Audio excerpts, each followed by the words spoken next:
오늘은 홈케어 중에서도 기미연고에 대해 말씀드리겠습니다. 기미연고에는 3대장, 바로 도미나 크림, 멜라노 크림, 트리루스트라 크림이 있는데요. 이 세 가지 연고가 얼마나 효과가 있는지, 그렇다면 안전한지, 화장품으로 대체할 수 없는지 핵심만 짚어서 알려드릴게요. 이 세 가지 연고의 공통적인 성분은 바로 하이드로퀴논입니다. 하이드로퀴논은 미백 성분 중에 단일 성분으로는 가장 강력한 효과를 나타내는데요. 기미뿐만 아니라 흑자나 색소 침착과 같은 멜라닌 색소와 연관된 과색소 상태라면 사용하실 수 있습니다. 그렇다면 얼마나 효과가 있을까요? 한 연구에서 기미 환자에게 4%의 하이드로퀴논 연고를 12주간 도포하는 실험을 해봤는데요. 무려 40%에서 호전된 결과를 보였습니다. 이 4% 하이드로퀴논이 바로 도미나 크림이에요. 기미 연고 하면 거의 대명사라고 할 수 있을 만큼 많이들 찾으시는데요. 일반 의약품이어서 처방전 없이 약국에서 바로 구매가 가능하세요. 다만 하이드로퀴논 성분이 자극감을 유발할 수 있기 때문에 만약 발랐는데 자극이 있다 하시면 도미나 크림보다 조금 더 낮은 농도로 들어가 있는 멜라토닉을 추천드립니다. 멜라토닌 크림은 하이드로퀴논 단독으로 2%가 들어가 있고 역시 약국에서 구매 가능하세요. 하이드로퀴논 하나만 쓰기에는 효과가 아쉬워서 클리그만이라는 선생님이 몇 가지 약재들을 섞어서 기미 치료에 사용했는데요. 바로 하이드로퀴논, 트레티노인, 덱사메타손이 배합된 그 유명한 클리그만 포뮬라입니다. 당연히 하이드로퀴논 단독 제제보다는 효과가 좋습니다. 이게 그 유명한 클리그만 선생님의 포뮬라 논문인데요. 무려 1975년도에 발표되었습니다. 기미뿐만 아니라 주근깨, 색소 침착에도 만족할 만한 효과가 있었다고 하고요. 사진 보시면 연고를 바르기 8주 전후 차이도 확실히 보이시죠? 하지만 이 배합으로는 자극감이 심해서 모디파이드 클리그만 포뮬라라고 조금 수정해서 쓰고 있어요. 특히 트레티노인이 자극감을 많이 유발하는데요. 하이드로퀴논과 트레티노인의 농도를 조금씩 낮춘 트리루스트라와 프리엔티 크림이 시중에 유통되고 있습니다. 자극감이 있는 하이드로퀴논과 트레티노인 농도를 낮추고 자극감을 가라앉히는 스테로이드 등급을 올린 거죠. 사진 보시면 배합을 조금 낮춰도 좋은 효과를 나타내는 걸 알 수 있죠. 하지만 이 정도 농도로도 도포가 힘든 경우가 많아 트레티노인 농도를 확 낮춘 멜라논 크림도 출시되었답니다. 만약 트리루스트라, 프리엔티로 힘드신 분이 있다면 멜라논 크림을 사용해 보셔도 괜찮겠습니다. 트레티노인 성분이 들어간 약재들은 모두 전문 의약품이기 때문에 트리루스트라, 프리엔티, 멜라논 크림은 모두 처방전이 있어야 구매 가능하세요.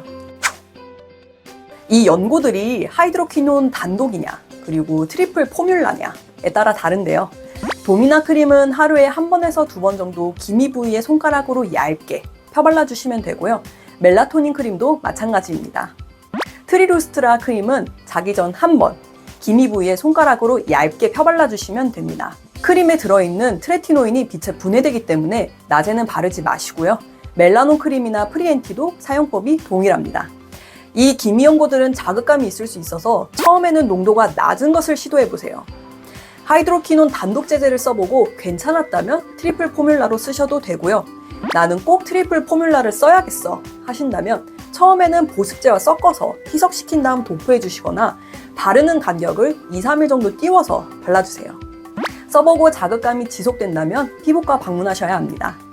만약 3개월 동안 발라봤는데 효과가 미미하다면 내 색소는 하이드로퀴논과 안 맞는구나 하고 약을 중단하시는 것이 좋고요. 자외선 차단제를 꼭 함께 발라주셔야 효과를 잘 보실 수 있으니 잊지 말아주세요.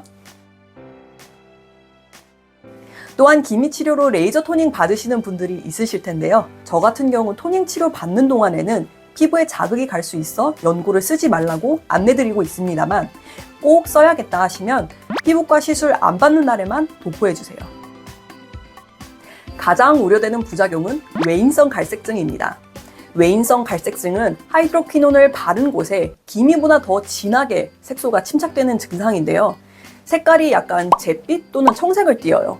그러니까 하얘지려고 연고를 발랐는데 도리어 더 진해진 아이러니한 상황이 올 수 있는 거죠. 이게 발생할 확률은 낮은데 한번 생기면 잘 안 없어진다는 큰 단점이 있어요. 그래서 외인성 갈색증이 어떤 경우에 더 잘 생길까 사람들이 연구를 해봤거든요. 농도가 높을수록 더 잘 생기는지, 더 오래 쓸수록 잘 생기는지 알아봤던 거죠. 그랬더니 둘 다 연관이 돼 있는 걸로 나왔습니다. 때문에 기미 연고로 효과를 보신 분들도 안전하게 6개월까지만 사용하시는 것을 추천드립니다. 농도 같은 경우엔 최근 연구에서는 2%의 농도로 3개월만 써도 외인성 갈색증이 발생했다는 보고가 있어서 마냥 안심할 수는 없어요. 따라서 기미 연고를 안전하게 사용하시려면 3개월 동안 써보고 효과가 없다면 중단을 하시되 효과가 있더라도 6개월까지만 사용하셔야 합니다. 그리고 이 기간 안에 도포 중이셔도 기미가 진해진 것 같으면 바로 중단하시는 게 가장 중요하겠습니다. 미국 FDA에서는 2006년부터 이 부작용 때문에 슬슬 문제를 제기해왔고요.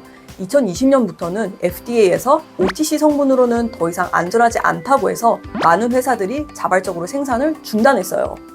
이전에는 미국에서 2%짜리 정도는 편의점에서도 쉽게 구입할 수 있었는데 지금은 전문가의 처방으로 사용을 권고하고 있답니다.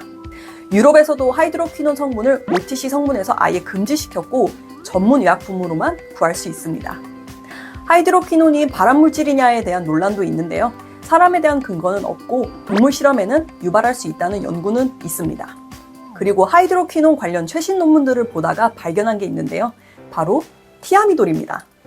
티아미돌은 바이어스도르프라는 독일 회사에서 특허를 낸 성분이에요. 회사 이름이 생소하지만 유세린 회사 모회사라고 생각하시면 됩니다. 이해를 돕기 위해 유세린 회사라고 할게요. 티아미돌도 타이로시나아제를 억제를 해서 멜라닌 색소 합성을 억제하는데요. 그렇기 때문에 당연히 기미에도 쓸 수 있습니다. 그렇다면 얼마나 효과가 있는지 봐야겠죠? 이 연구는 2023년에 발표된 뜨끈뜨끈한 논문인데요.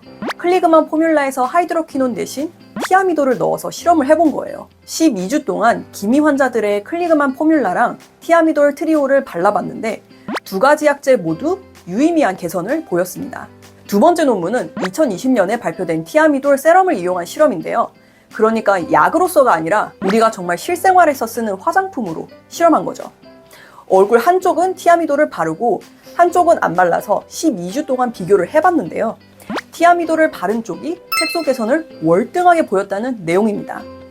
제 생각엔 티아미돌을 장기적으로 도포했을 때 충분히 효과를 보실 수 있을 것 같아요. 그래서 기미 연고로 효과를 보시다가 유지요법으로 가고 싶다면 티아미돌이 함유된 화장품으로 바꾸시는 것도 괜찮고요. 만약 기미 연고의 부작용이 좀 걱정된다 하시면 처음부터 티아미돌을 쓰시는 걸 추천드립니다. 이 티아미돌을 함유한 화장품으로 유세린 안티 피그먼트 듀얼 세럼이 있어요. 이거 광고 절대 아니고요. 특허를 낸 성분이다 보니 유세린에서만 팔고 있습니다. 한국에서는 팔고 있지 않아 해외 직구로만 가능해요. 가격은 쿠팡 보니까 30ml짜리가 47,700원인데 배송비까지 합치면 5만 원 정도 돼서 용량 대비 가격이 조금 나가지만요. 충분히 고려해 보실 법한 화장품입니다. 기미 연고는 잘만 쓰면 명약이고 효과도 뛰어난 만큼 많은 분들이 쓰고 계시는데요. 정말 드물지만 나타날 수 있는 외인성 갈색증 때문에 많은 나라들에서 사용 제재를 가한 만큼 우리도 안전하게 사용할 필요는 있겠습니다. 알고 쓰는 거랑 모르고 쓰는 거랑 다르니까요. 만약 정 걱정되신다면 유세린 티아미돌 화장품도 고려해 보시는 것도 차선책이 되겠습니다. 이상 피부 알려주는 의사 언니 이영주였습니다. 감사합니다.